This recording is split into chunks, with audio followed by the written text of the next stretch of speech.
रेहान हर साल की भांति वहीं मंदिर के कोने में बैठा था और अपनी माँ के उस लॉकेट को देख ही रहा था कि तभी किसी ने उसके कंधे पर हाथ रखा। रेहान उस हाथ के स्पर्श को महसूस कर अपनी खाली पड़ी निगाहें उठाकर जैसे ही सामने देखा, एक पल के लिए उसकी आंखों में हैरानी छा जाती है।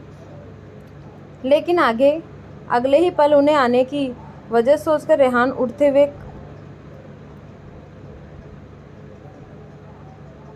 कांप शांत लहजे में कहता है, अब क्या मैं यहाँ भी नहीं बैठ सकता? इसमें भी क्या आपको प्रॉब्लम है? अगर है तो मैं चला जाता हूँ। मुझे आज किसी तरह रुसवाई नहीं चाहिए। इतना बोल रेहान जैसे ही जाने लगा कि आकाश जी ने उसका हाथ थाम लिया। रेहान को आज उनके बिहेव में कुछ बदलाव देख काफ़ी हैरानी हुई। आज तक तो वो कभी रेहान को आंख उठाकर देखा तक नहीं करते, तो इस कदर रोकना तो दूर की बात है। रेहान हैरानी से पीछे मुड़ अपने हाथ को देखता है, फिर आकाश जी को, जो उससे वही अपने पास बैठने का इशारा करते हुए कहते हैं, बैठो मेरे पास, मुझे आज तुमसे कुछ कहना है और कुछ बताना भी है। रेहान को तो कुछ समझ ही नहीं आ रहा था ये क्या हो रहा है। आकाश जी का आज ऐसे इतना नॉर्मल बिहेवियर देख वो भी अपने लिए ये उसके लिए काफ़ी शॉकिंग था। रेहान भी बिना कुछ कहे चुपचाप उनकी बात मान वहीं उनसे कुछ दूरी बनाकर बैठ जाता है। आकाश जी फिर सामने देखते हुए अपनी बात कहना शुरू करते हैं, मैं अपनी कौशल्या से बहुत प्यार करता था और करता रहूँगा। जब से पहली नज़र उन पर पड़ी, मैंने तब से उन्हें अपनी जीवन संगिनी के रूप में देखा था। मैंने कभी नहीं सोचा था कि कभी कोई ऐसा मोड़ आएगा कि मुझे इस कदर अकेला वो छोड़कर चली जाएगी। शायद उनसे दूरी में कभी बर्दाश्त नहीं कर सकता था। सब ठीक चल रहा था। मैं, तुम्हारी माँ, रुद्र सब अपनी हंसी खुशी ज़िंदगी में काफ़ी खुश थे।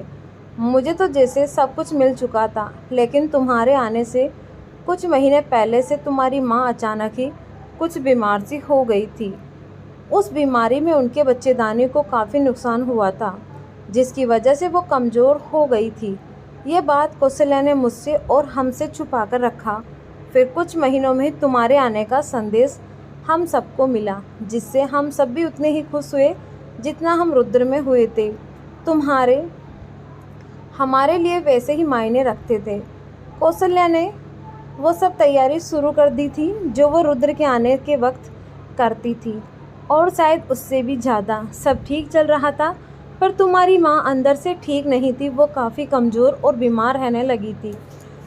मुझे भी इस बात की काफ़ी फ़िक्र होने लगी। मैं जब भी उन्हें डॉक्टर का कहता, वो मेरी बात हंसकर मुझसे टाल देती। शायद वो डरती उस बात से जिससे वो सुनना नहीं चाहती थी। लेकिन एक दिन तुम्हारी माँ अचानक बेहोश हो गई, जिसकी वजह से हम सब टेंशन में उन्हें हॉस्पिटल ले गए, जहाँ हमें पता चला कि उनकी प्रेगनेंसी में काफ़ी कॉम्प्लिकेशन हैं और उनके बच्चेदानी को कैरी करने के लिए तैयारी नहीं है। डॉक्टर ने हमें सलाह दी हम तुम्हें अबॉर्शन कर दें, नहीं तो आगे चलकर तुम्हें या तुम्हारी माँ दोनों की जान को खतरा हो सकता है। हम सब पर जैसे पहाड़ टूट पड़ा। हम सब के लिए वो घड़ी काफ़ी मुश्किल थी, लेकिन तुम्हारी माँ के जाने के आगे हमने डॉक्टर का कहना मान लिया। इस बात से कौशल्या बिल्कुल तैयार नहीं थी। उसने जैसे जिद ठान ली थी, वो तुम्हें जन्म देगी, वो अपने बच्चे से जीने का हक नहीं छीनेगी। हमने बहुत समझाया, पर कौशल्या ने हमारी एक नहीं सुनी। वो अपनी जिद पर अड़ी रही। तब हमने बेस्ट डॉक्टर से कंसल्ट किया, तो उन्होंने तुम्हारी माँ की रिपोर्ट देखकर उम्मीद दी कि अगर कुछ इंजेक्शन और दवा और साथ ही प्रॉपर टेस्ट करे तो दोनों के बचने के चांसेस हैं। हमें एक उम्मीद दिखी, हमने वैसे ही किया। 8वें महीने चढ़ते ही तुम्हारी माँ काफ़ी हद तक रिकवर हो चुकी थी। हम सब काफ़ी खुश थे और बेसब्री से तुम्हारे आने का इंतज़ार कर रहे थे। मैं कौशल्या को छोड़ा इन दिनों में कहीं नहीं चाहता था, लेकिन अचानक एक बोर्ड मीटिंग के सिलसिले में मुझे दिल्ली जाना पड़ा 2 दिन के लिए। उस वक्त पापा की तबीयत भी ठीक नहीं थी जो वो जा पाए। फिर कौशल्या ने मुझे भरोसा दिलाया और काफ़ी समझाया। तब मैं भी हालातों को देख मनमानसों पर चला गया। फिर आई वो काली रात जो मुझसे मेरी कौशल्या पापा ने से उनकी बहू जैसी बेटी, तुमसे और रुद्र से उनकी माँ छीन ली। उस दिन तुम्हारी काफ़ी तेज़ बारिश हो रही थी। तूफ़ान और बारिश का ऐसा मेल था कि सब बहाकर अपने साथ ले जाने को तत्पर थी। पापा भी हॉस्पिटल गए अपने चेकअप के लिए, लेकिन बारिश और तूफ़ान के कारण घर नहीं आ पाए थे। कौशल्या और रुद्र ही सिर्फ घर में थे। तभी अचानक ही कौशल्या के पेट में असहनीय दर्द होने लगा, जिसकी वजह से उसे अकेले ही रुद्र और ड्राइवर के साथ उस बारिश में हॉस्पिटल के लिए निकलना पड़ा। उन घड़ी रुद्र छोटा ज़रूर था, लेकिन अपनी माँ की प्रति काफ़ी जिम्मेदार था, इसीलिए वो भी अपनी माँ की फ़िक्र में उनके साथ था। मुझे भी इस बात की खबर मिल चुकी थी, लेकिन तूफ़ान आने की वजह से मुंबई की सारी फ़्लाइटें कैंसिल हो चुकी थी। मेरे पास कोई रास्ता नहीं था कि मैं कौशल्या के पास पहुंच सकूं। वहीं बीतते वक्त के साथ कौशल्या का दर्द बढ़ने लगा और साथ ही बारिश और तूफ़ान के इस उमंग उन्हें हॉस्पिटल जाने से रोक रहे थे। मोड़ पर पानी भर चुका था, साथ ही सारे रोड्स ब्लॉक हो चुके थे और कौशल्या उस दर्द में के बीच मझधार में फंसी हुई थी। वो उसकी दर्द भरी चीख मेरे कानों अब तक गूंज रही थी। वो पल पल खुद से ज़्यादा सिर्फ तुम्हारे जीवन की फ़िक्र में थी। पूरे 7 घंटे कौशल्या ने उस असहनीय दर्द में बिताए, पर जब वो हॉस्पिटल पहुंची तब उसे सांसें धीमी हो चुकी थी। उनका खून भी काफ़ी बह चुका था, जिसकी वजह से उनका तुरंत ऑपरेशन होने का फैसला हुआ। डॉक्टर ने हमें साफ साफ कह दिया था कि आप दोनों का बचाना काफ़ी मुश्किल है, जिसे सुन मेरी दुनिया ही रुक गई थी। मैं भी किसी तरह हॉस्पिटल पहुंच गया और बस तुम दोनों की सलामती की दुआएं भगवान से मांग रहा था। वो पल मेरे ज़िंदगी के सबसे मुश्किल और नाजुक भरे पल थे। सच कहूँ तो मैं भगवान से तुमसे ज़्यादा अपनी कौशल्या के जीवन की भीख मांग रहा था। उस समय मैं एक स्वार्थी पति था बन सिर्फ अपनी पत्नी के लिए प्रार्थना कर रहा था, लेकिन वही मेरी कौशल्या अब भी सिर्फ एक माँ बनने जी रही थी। वो अपनी उखड़ती सांसों में बस डॉक्टर से यही कह रही थी कि वो उनकी जगह सिर्फ बच्चे को बचा ले। वो अपने बच्चे की मौत पर अपनी ज़िंदगी नहीं चाहती हैं और शायद भगवान को मेरी भक्ति से ज़्यादा एक माँ की ममता पर दया आ गई। उन्होंने तो तुम्हें बचा लिया, लेकिन मेरी कौशल्या को अपने पास बुला लिया। मेरी कौशल्या हम सबको छोड़कर जा चुकी थी। उसकी ममता की जीत हुई और मेरे प्यार की हार। जब ये बात मुझे डॉक्टर ने बताई तब एक पल मानो मेरी दुनिया ही रुक गई थी। मुझे विश्वास नहीं हो रहा था कि कौशल्या मेरे साथ जीने और हर कदम पर साथ चलने के वादे को तोड़ मुझे हमेशा के लिए छोड़कर चली गई हैं। उस पल मैंने खुद के जीवन की आशा छोड़ दी, मानो हर चाह छोड़ दी। जब डॉक्टर तुम्हें लेकर मेरे पास आए थे तो मैंने पहली बार तुम्हें देखा था, तो तुम में मुझ में अपनी हार दिखाई दे रही थी। मुझे बस ये दिख रहा था कि सिर्फ तुम्हारी वजह से कौशल्या मुझे छोड़कर चली गई। अगर तुम नहीं होते तो मेरी कौशल्या मेरे साथ होती, मेरे पास होती। तुम्हारा वो चेहरा मुझे बस मेरी कौशल्या के दर्द की वजह के लिए दिख रहा है। मेरे अंदर एक गुस्सा था जो नफ़रत का रूप लिए बैठा था। अगर कौशल्या ने मेरी पहली ही बात मान कर तुम्हें इस दुनिया में लाने की जिद छोड़ दी होती तो आज वो मेरे साथ होती। यही सब सोच सोचकर मैं अंदर से टूट चुका था और अपने हर दर्द और तकनीक की वजह से तुम्हें बना बैठा, क्योंकि तुम्हारे आने से तो मेरी हर खुशी दुखी के रंग में रंग चुकी थी। इतना बोल आकाश जी का गला रुंध गया। उनके आंसू थम नहीं रहे थे। वहीं रेहान उनके बगल में बैठ ये सारी बात सुन रहा था। वो भी टूट गया। उसकी आंखों में भी आज वो सारे दर्द महसूस हो रहे थे और सारे दर्द मासूम कर आंसुओं में बदल रहे थे। उसके जहन में बस एक बात चल रही थी, क्या वो सच में अपनी माँ की मौत का जिम्मेदार हैं? वो सच इतना अभागा कि वो अपनी माँ की मौत की वजह बन गया? ये सारे सवाल रेहान के अंदर मानो एक खंजर की भांति चुभ रहे थे। आकाश जी के हर नफरत की वजह खुद को पाकर उनसे काफ़ी तकलीफ हो रही थी। दोनों बाप बेटे कुछ पल ऐसे ही आंसुओं में बीतते रहे। फिर आकाश जी खुद को संभालकर रेहान की तरफ अपनी डबी डबी आंखें दिखाकर चुपचाप, रेहान अपना सिर झुके बस चुपचाप देख रहा था। आकाश जी थोड़ा खिसक उसके पास आते हैं और उसे देखते हुए कहते हैं, अपने दुख के विराग में मैं अपना इतना अंधा हो गया था कि अपने हर खुशी को अपने हाथों में तबाह कर देना चाहता था। मैंने सिर्फ तुम्हें नहीं बल्कि सबको मैंने अपनी दुखों का कारण बना दिया। यहाँ तक कि मैंने रुद्र को भी खुद से अलग कर उसे बाप के होते हुए भी बेसहारा इस अनजान दुनिया में धकेल दिया। लड़ने के लिए, वक्त से पहले बड़ा होने के लिए उसका बचपन ही छीन लिया, उसे जिम्मेदारियों के बोझ में डुबोने के लिए। इतना बोल आकाश अपना हाथ आगे बढ़ाते हुए और रेहान के हाथों में अपने हाथ को थाम उससे हाथ जकड़कर उन्हें देखते हुए कहते हैं, जिस हाथ को मुझे 25 साल पहले थामकर चलना चाहिए था, मैंने उन्हें अपने गुस्से में वो गिल्ट दबे नफरत में बेसहारा छोड़ दिया। ये बोल आकाश जी रेहान का कान हाथ अपने माथे से लगाकर भरे गले में कहते हैं, मुझे माफ़ कर दो रेहान। मैंने अपने नादानी में तुम्हें दोषी ठहरा दिया, जबकि तुम्हारी कोई गलती भी नहीं थी। मैं कुछ अच्छा पिता नहीं बन पाया। मैं कौशल्या की हर यादों की निर्जीव वस्तु में उन्हें तलाशने की कोशिश करने लगा, लेकिन उनकी सबसे बड़ी स्वरूप हो ही नहीं सकती। मेरी कौशल्या के पास तो असल मैं सबसे बड़ी निशानी तो तुम और रुद्र हो मेरे पास, लेकिन मैं अंधा इस बात को समझ ही नहीं पाया। और जब किसी ने समझाया तो देखो कितने सारे पल में नादानी से भरे हर हिस्से। मुझे माफ़ कर दो बेटा, अपने इस अभागे पिता को माफ़ कर दो।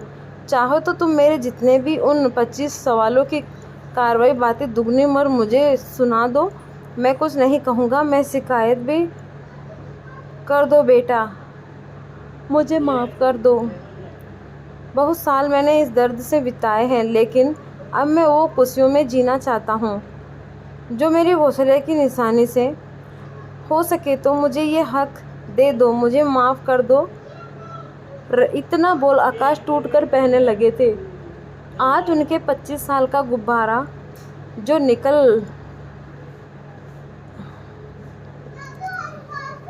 रहा था, वही रेहान उसकी बात सुन खुद भी अंदर से टूट के बह रहा था। उसके भी आंसू आज बहकर सारे पुरानी वो दर्द भरी यादों को भुला देते हैं। आकाश जी को माफ़ी मांगता देख और खुद के लिए उनके मुंह से बेटा शब्द सुनकर रेहान अपने जज्बातों को काबू नहीं कर पा रहा था और झट से उनके सीने से लग जाता है। रेहान की तो बस यही तमन्ना थी कि उसके पिता उससे नफरत न करे, उससे प्यार के 2 बोल बोले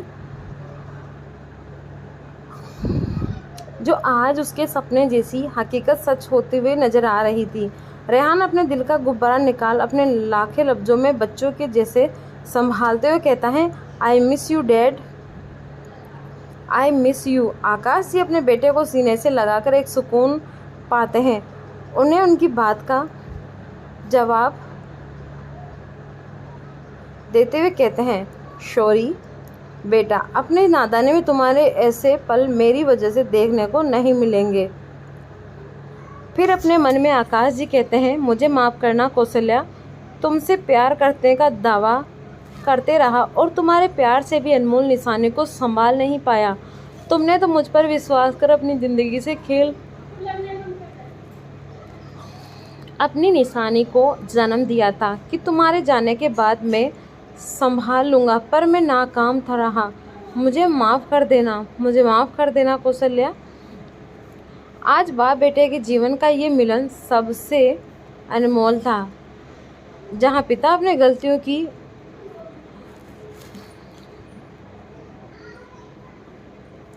माफ़ी मांग रहा था तो बेटा उनकी गलती की जगह अपने दिल की खुशी व्यक्त कर रहा था। इस पल में दुनिया उस अनमोल रिश्ते को देख रही थी जो बाहर से जितना कठोर हो अंदर से उतनी विनम्रता और प्यार में होता है। वहीं कुछ दूरी खड़े दो लोगों की भी इस मिलन को देख आंखें नम हो गई थी और वो कोई नहीं, दिग्विजय जी और रुद्र थे। वो दोनों तो रेहान को देखते वहां आए थे, उसका सहारा बन उसे हिम्मत देने आ रहे थे। उन्हें क्या पता था कि अब उसकी ज़रूरत नहीं पड़ेगी, क्योंकि दुनिया का सबसे बड़ा सहारा तो अब उसके पास मिल गया था। दिग्विजय जी अपने जज्बात को काबू नहीं रख पा रहे थे।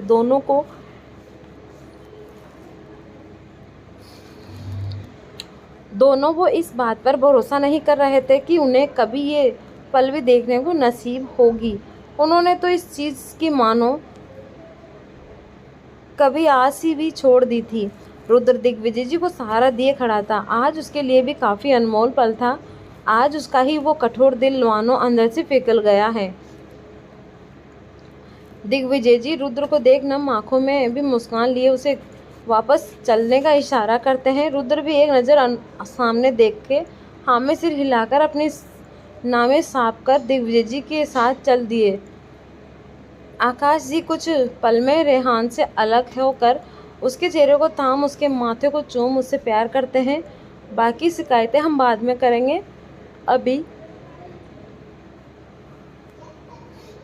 चलो तुम्हारी माँ की पूजा वक्त हो गया है। उन्हें देर करने वाले लोग बिल्कुल पसंद नहीं हैं। इतना बोल आकाश मुस्कुरा देते हैं तो रेहान उन्हें देख हल्का मुस्कुरा देता है और फिर दोनों साथ ही खड़े होकर जाने लगते हैं। आज आकाश जी ने अपने बेटे का हाथ पकड़ काश थम उससे अपने लिए ले जा रहे थे। रेहान तो बस देखते ही रह गया। ये उनकी जिंदगी ये उनके समझ में नहीं आ रहा था। आकाश रेहान का हाथ थाम उसे अपने साथ पूजा वाले स्थान पर ले जाते हैं। उन्हें इसे साथ देख बाकी सबके तो होश ही उड़ जाते हैं।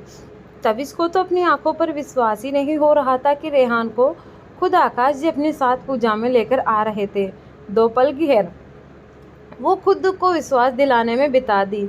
फिर जब यकीन हुआ तो सबके चेहरे पर खुशी की लहर दौड़ गई। अभय रुद्र के कंधे पर हाथ रखकर उसे इस बात का होने का यकीन दिलाते हुए अपनी खुशी जाहिर करते हुए कहता है। रुद्र के भावहीन चेहरे भी आज एक सुकून दिखाई दे रहा था। दिग्विजय जी भी आज बहुत खुश थे। आकाश जी रेहान को अपने साथ बैठाते हैं। तभी वहां अन्या हाथ में भोग ले आती हैं और जब उसने आकाश जी को रेहान के साथ इतना नॉर्मली बिहेव करते देखा तो उससे भी काफ़ी खुशी हुई। आकाश जी अन्या को देख रेहान का हाथ पकड़ उसे दिखाते हुए इशारे में कहते हैं, थैंक यू बेटा। अन्या उसका इशारा समझ मुस्कुराते हुए अपनी पलकें झपका देती हैं। उनको ऐसे करते सबने देखा था। रेहान ने जब अन्या को देखा तो वो समझ गए कि ये जादू की छड़ी भी उसकी भाभी ने ही घुमाई है, जिससे उसकी ज़िंदगी रोशनी से भर गई है। उसकी आंखों में अन्या को देख नम हो गई। अन्या जहाँ खड़ी थी वहाँ जस्ट पीछे रेहान को अपनी माँ की तस्वीर दिखाई दे रही थी। कहीं ना कहीं आज उससे अन्या में अपनी माँ की छवि दिखाई दे रही थी। वहीं दिग्विजय जी भी आज कुछ भावुक हो गए थे। वो कौशल्या जी की तस्वीर को देख मन में कहते हैं, आज मुझे अपने रुद्र की शादी अन्या से करने के फैसले पर कोई अफसोस नहीं है। मैंने बिल्कुल तुम्हारा रूप ढूंढा है तुम्हारे रुद्र के लिए, जिससे रिश्ते तोड़ने से ज़्यादा जोड़ने पर विश्वास है। मुझे विश्वास था कहीं ना कहीं वो काम इतने सालों में हम नहीं कर पाए, वो एक दिन अन्या जरूर कर दिखाएगी। अन्य रेहान और आकाश जी को साथ देख आज काफ़ी खुश थी। उसे वो पल याद आते हैं जब उसने आकाश को समझाया था, उनके गलती का एहसास करवाया। फ्लैशबैक। अन्या रात को जब आकाश जी के कमरे में कुछ गिरने की आवाज़ सुन जाती हैं तो वो अंदर का नज़ारा देख एक पल कंफ्यूज होते हुए कहती हैं, डैड ये आप क्या कर रहे हैं इतनी रात को। आकाश जी का कमरा कुछ बिखरा हुआ था, चारों तरफ सामान फैला हुआ था। देखने से सब कौशल्या जी का ही लग रहा था। उनकी साड़ी, जेवर, उनसे जुड़ी हर छोटी चीज़। आकाश जी अन्य की आवाज़ सुन उसकी तरफ मुस्कुराते हुए कहते हैं, अरे बेटा, तुम सोई नहीं अब तक? अन्य अंदर आते हुए अपने पैरों के पास आए सामान को ठीक से उठाते हुए साइड रख देती हैं और कहती हैं, सोने जा रही थी डैड, लेकिन आपके ये कमरे का क्या हाल बना रखा है? ये माँ की चीज़ों को ऐसे बिखेर रखा है। आकाश जी अन्य की बात सुन एक नज़र अपने पास आसपास देख अपने सिर को हल्का खुजलाते हुए चिंता में कहते हैं, ओह सिट बेटा, मैंने तो जल्दी जल्दी में ध्यान ही नहीं दिया कि मैंने सारे सामान को कुछ ज़्यादा ही बिखेर दिया। तुम चिंता मत करो, मैं अभी समेट लूँगा। इतना बोल आकाश जी चीज़ें साइड कर उन्हें ठीक से जमाने में लग गए। अन्य भी उनकी मदद करते हुए कहती हैं, वैसे डैड, आपने इतनी रात को माँ की चीज़ें ऐसे क्यों बिखेरी थी? उसकी बात सुन आकाश जी हंसते हुए कपड़े अलमारी में जमाते हुए कहते हैं, अरे बेटा, बिखेरी नहीं थी, मैं तो सफाई करने के लिए सब चीज़ निकाला था।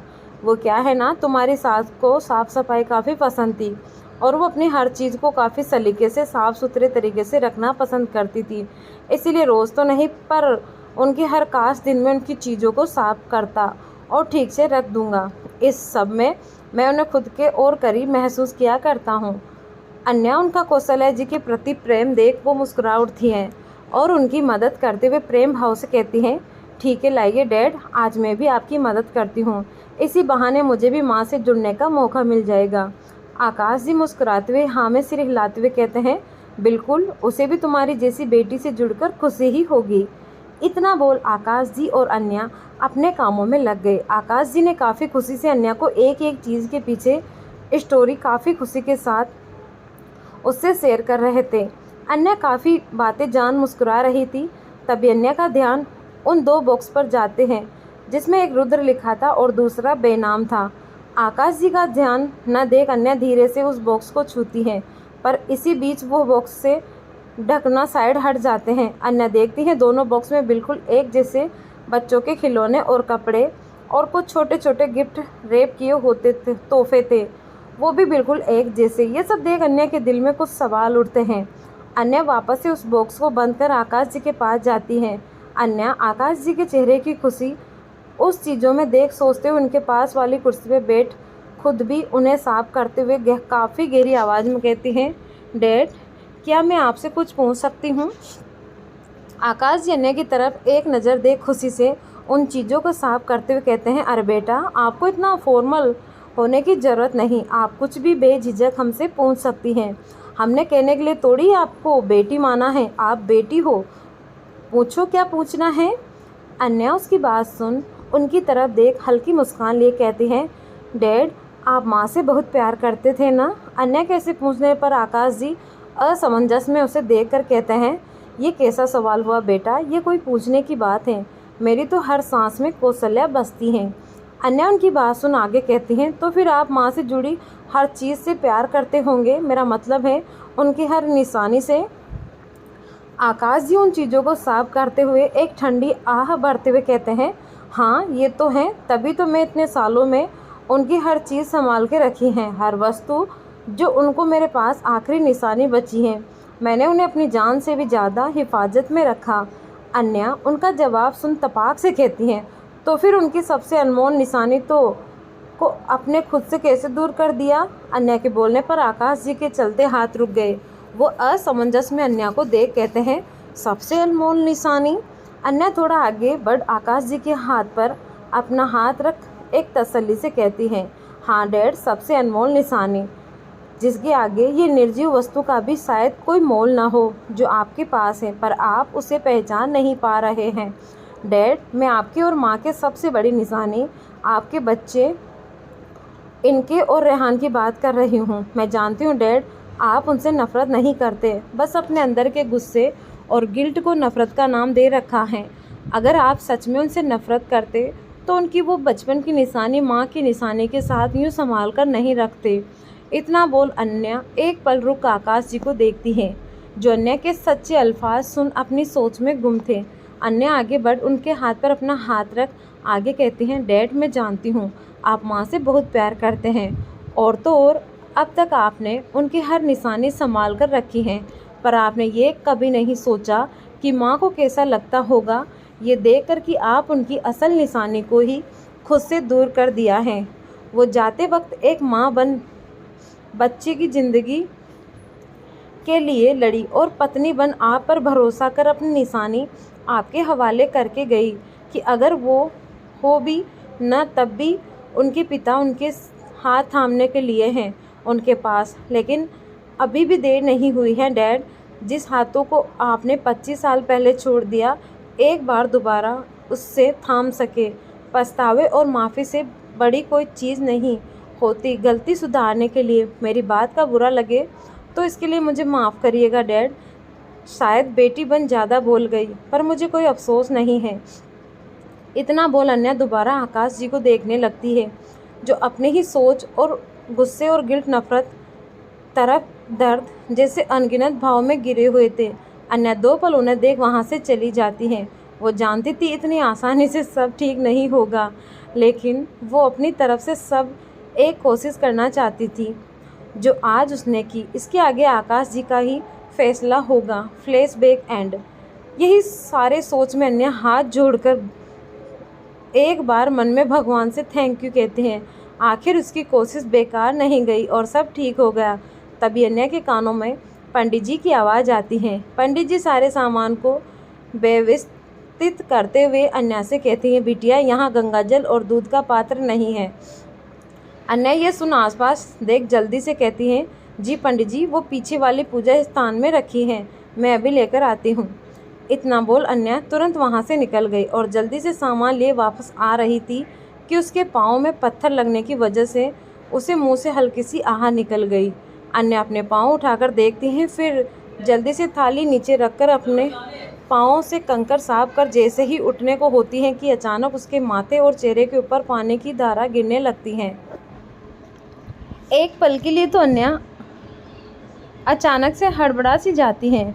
फिर जब पानी रुक जाता है तो अन्या के चेहरे से पानी साफ कर तुरंत ही ऊपर देखती हैं। सामने समारा एक पानी की पात्र लिए काफ़ी कुटिल मुस्कान लिए अन्या को देख रही थी। अन्या खुद के चेहरे को साफ करते हुए खड़ी होकर गुस्से वाले लहजे में कहती है, ये क्या हरकत है समायरा? समायरा काफ़ी एटीट्यूड के साथ कहती हैं, तुम्हें तुम्हारी औकात दिखा रही थी। फिर अन्या के जबड़ों को हल्के से पकड़ थोड़ा उठाकर चेक करने के अंदाज में कहती हैं, वैसे मानना पड़ेगा काफ़ी मोटी चमड़ी हो तुम। अपनी इतने बेइज्जती के बावजूद यहाँ मेरे सामने खड़ी हो। अन्या अपना चेहरा समायरा से झटक कुछ कहती उससे पहले समायरा तीखी मुस्कान के साथ कहती है, वैसे उस घर में रहकर खुद को शायद वहाँ की मालकिन ही समझ बैठी हो।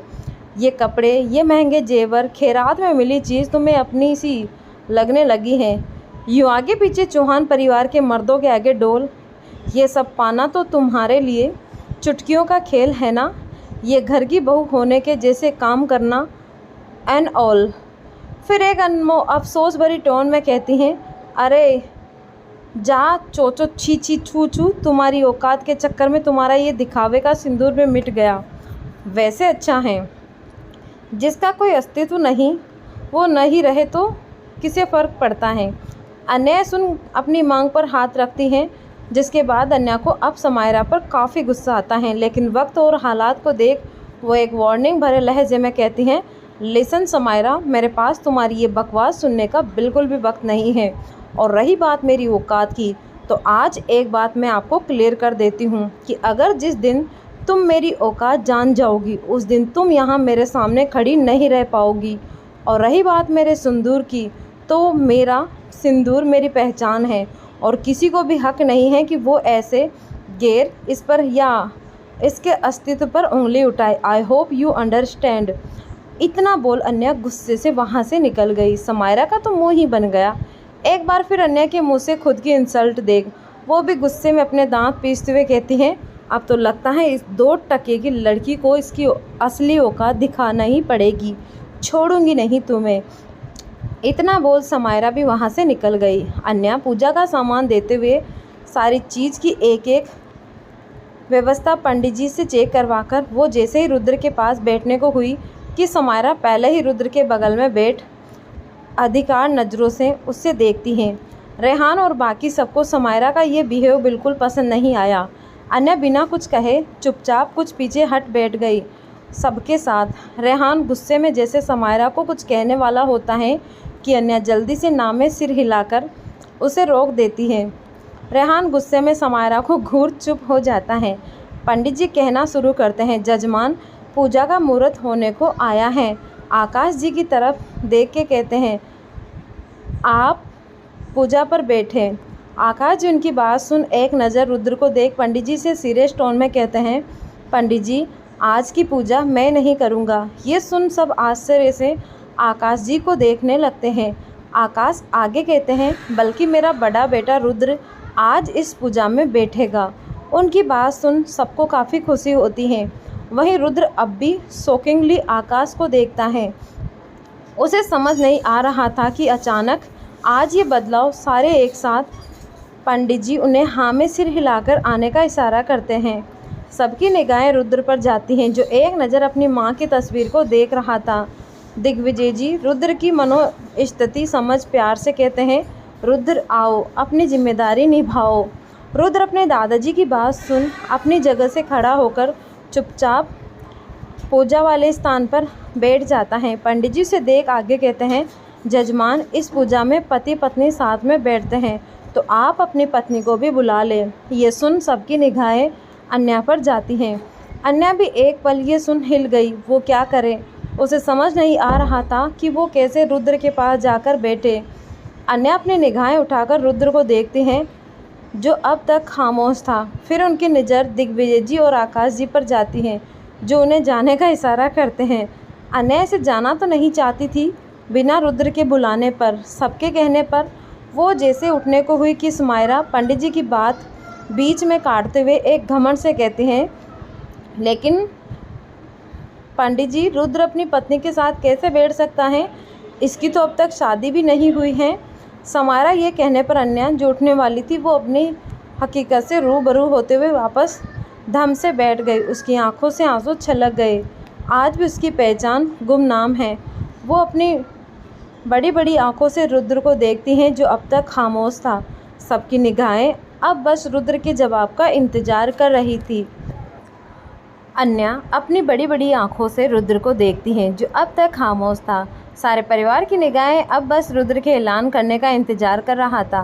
पंडित जी को भी समायरा की बात सुन हैरानी हुई, क्योंकि जितनी लगन से अन्या को सारी व्यवस्था करते उन्होंने देखा था, तो इससे साफ लग रहा था कि वो इस घर की बहू थी। उनकी भी निगाहें कभी रुद्र तो कभी अन्या को देख रही थी। अन्या ये सब बर्दाश्त नहीं हो रहा था। उसे रुद्र की खामोशी चुभने से लगी थी। वो झूठी मुस्कान बिखेरने की कोशिश करते हुए धीरे से कहती हैं, दादाजी, मैं अभी आती हूँ। इतना बोल वो जैसे ही जाने को उठकर मुड़ती हैं कि उसके कानों में एक कड़क आवाज़ आती है, मेरी शादी हो चुकी है। ये सुन अन्या के कदम जैसे जम से गए और बाकी के सबके चेहरे पर रोशनी की किरण खिल गई, पर समायरा का ये सुनकर चेहरे का रंग ही उड़ गया।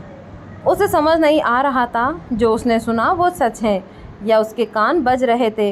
वो कुछ कहने को होती है कि उसके कानों में दोबारा रुद्र की आवाज़ पड़ती है, और आज मैं सबको अपनी वाइफ की पहचान से रूबरू करवाना चाहता हूँ। अन्या उसके बोलने पर पीछे पलटकर रुद्र को देखती है, जो उसे ही प्यार भरी नज़रों से देख रहा था। रुद्र बिना अन्या से अपनी नज़रें हटाए अपनी जगह से खड़ा होता है और चलकर ठीक उसके सामने आते हुए उसकी तरफ बाकी काफ़ी सम्मान से अपना हाथ बढ़ाता है। अन्या को तो जैसे ये एक सपने जैसा लग रहा था। वो अपनी आंसू से बड़ी बड़ी एक टक रुद्र के हाथ को देख रही थी, जिसे आज रुद्र ने हक के नाम से बढ़ाया था, और साथ ही रुद्र उससे अपने साथ चलने का इशारा करता है। ये देख अन्या भी धीरे से अपना हाथ उसके हाथों में दे देती हैं, जिसे रुद्र कसकर थाम उसे अपने साथ पूजा पर ले जाता है। और आए हुए मेहमानों के हैरान चेहरे देख रुद्र काफ़ी रोबदार आवाज़ में ऐलान करते हुए कहता है, सो मीट मिसेस अन्या रुद्र राय चौहान। ये ऐलान करना काफ़ी सारे लोगों के लिए शॉकिंग था। सबके बीच कानाफूसी होने लगी थी, क्योंकि किसी ने रुद्र की शादी होना, वो भी चुपचाप, कभी एक्सेप्ट नहीं किया था। इसीलिए सबको विश्वास नहीं हो रहा था, खासकर समायरा। उसे तो समझ ही नहीं आ रहा था कि इस वक्त कैसे फील कर रही है, अन्या से नफ़रत या रुद्र पर गुस्सा या फिर अपनी हार का पछतावा। वो तो बस इस बात पर यकीन करने में लगी हुई थी कि वो जो देख रही हैं, सुन रही हैं, क्या वो सच हैं। रुद्र फिर अपनी प्यार भरी निगाहें अन्या पर डाल कहता है, पंडित जी अब पूजा शुरू करें। ये बोल वो अन्या को अपने साथ बैठने का इशारा करता है। अन्या भी रुद्र को देख अपना सिर हिलाते हुए बैठ जाती है। पंडित जी पूजा शुरू करते हैं। चौहान परिवार का तो आज खुशी का कोई ठिकाना ही नहीं था। आज जैसे उनके सारे अधूरे रिश्ते पूरे हो आए थे। दिग्विजय जी को तो खुशी से आंखें ही भर आई। आकाश जी रेहान के कंधे पर हाथ खुशी से आगे अपने बेटे और बहू को देख खुश हो रहे थे। रेहान, तवीस, अबे, शोरे सबके चेहरे खिले हुए थे। तभी पंडित जी की नज़र अन्या पर जाती है, जिससे वो देख कुछ फिक्र से कहते हैं, अरे बिटिया आपने अपनी मांग पूरी नहीं भरी। यह सुन अन्या अपनी मांग पर हाथ रख सोचती है तो उसे याद आता है कि किस तरह समायरा ने उसके माथे पर पानी उधेड़ कर कैसे उसका सिंदूर मिटाने की कोशिश की। अन्या मासूम हो ये सोच ही रही थी कि पंडित जी थाल में पड़ी कुमकुम की थाली रुद्र की तरफ बढ़ाते हुए प्रेम भाव से कहते हैं, कोई बात नहीं, लीजिए बेटा, आप अपनी पत्नी की मांग दोबारा इस कुमकुम से भर दे। ऐसे सुहागन की मांग पूजा में खाली अच्छी नहीं मानी जाती। जिससे सुन रुद्र एक नज़र अन्या को देख पंडित जी की बात पर हल्की से सहमति में सिर हिलाकर वो कुमकुम अपनी चुटकी में भर अन्या की मांग की तरफ बढ़ जाता है। अन्या को इस वक्त अपनी शादी के पल याद आते लगे, जिस वक्त वो इस मजबूरी के रिश्ते में कभी नहीं बनना चाहती थी। और वही अन्या अपने मन में एक सुकून लिए उस सिंदूर का अपने अस्तित्व में स्वागत करना चाहती थी। वक्त कैसे बदल जाता है और कितने बदलाव उस वक्त में आते हैं, ये दोनों को अपने उस पल में महसूस हो रहा था।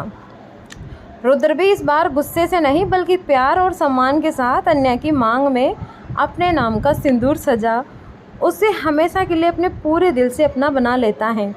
आज सही मायनों में उनका ये रिश्ता आज पूरा हुआ था। आज इस रिश्ते के मायने भी थे, सम्मान भी था, नाम भी था और प्यार भी था दोनों के दरमियान। लेकिन अब बस इंतज़ार था तो बस उनकी मोहब्बत के इकरार का। एक बार फिर सिंदूर अन्या की मांग में भरते वक्त सिंदूर उसके नाक पर गिर जाता है, जिसे देख रुद्र प्यार से अपनी उंगलियों से उसकी नाक को साफ कर अन्या को देखने लगता है। अन्या भी अपनी आंखें खोल बस आज रुद्र की आंखों में जैसे डूब जाना चाहती थी, जैसे मन ही मन दुआ मांगती हैं कि हर जन्म सिर्फ रुद्र का ही साथ मिले।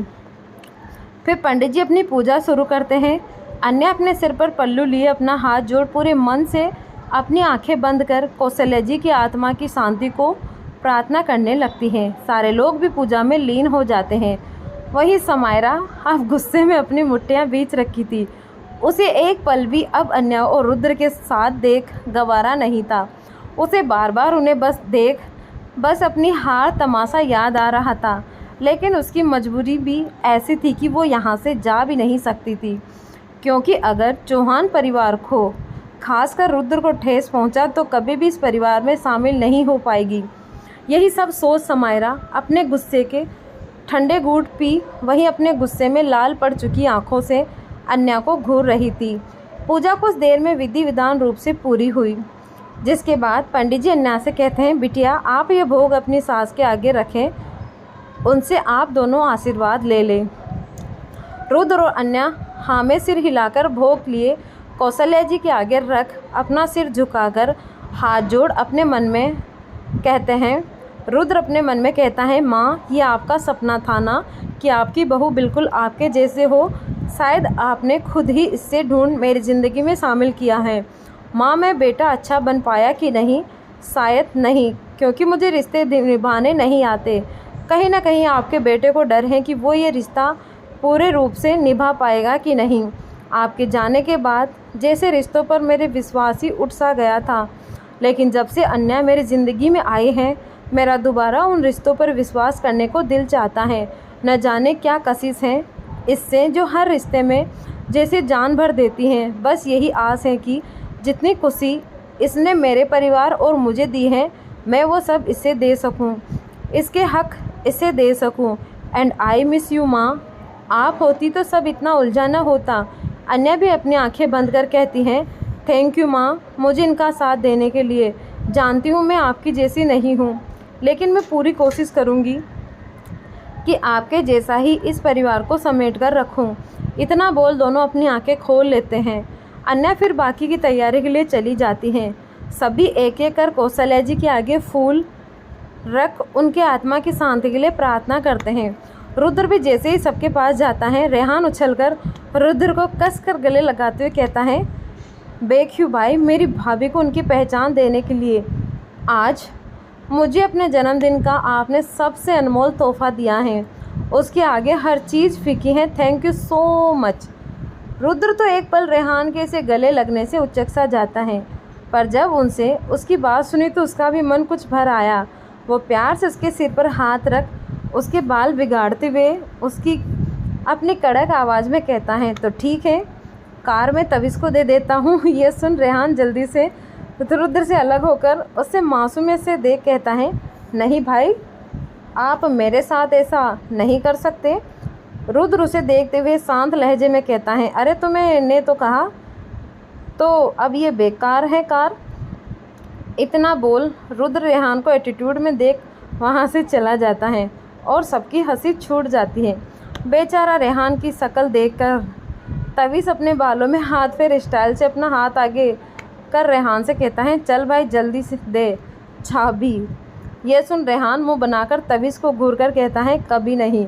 इतना बोल रेहान भी जल्दी से रुद्र के पीछे भाग जाता है और सब उसकी हरकत देख मुस्कुरा देते हैं। वहीं दूसरी तरफ समायरा मंदिर से गुस्से में तमतमाते हुए निकल अपनी कार के पास जाती है।